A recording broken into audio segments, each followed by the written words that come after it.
National Guard troops could stay in our nation's capital even longer, over fears, some say, of potentially more protests.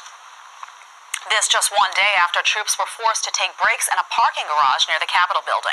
Lucas Tomlinson is live in Washington with more as we learn some of the troops have tested positive for COVID-19, Lucas.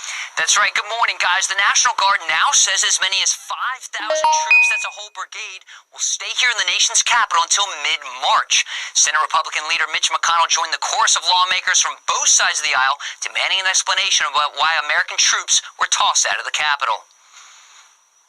I don't think a single senator feels that was acceptable.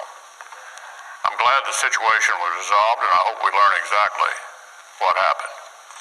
Your Congress and your country appreciate all you've done to secure the Capitol and the inauguration.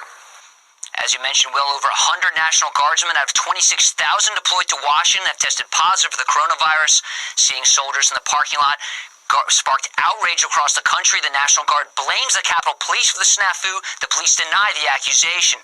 As you heard a short time ago, New Hampshire's governor wants his troops home ASAP.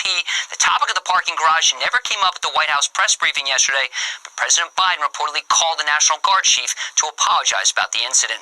Now, if you're a pilot or sailor aboard the aircraft carrier Nimitz in the Arabian Sea right now on a 10-month deployment, or a member of the Ranger Regiment, you might not have much sympathy, but everyone agrees the optics of this were just not good. Will, Jed, Pete? Lucas, you're spot on. You've used a different example in every hour, which is very impressive. And you're right. A lot of those guys would take a parking garage if they could, but the point is well taken. It's the alternative that existed. Lucas, thank you so much for these reports.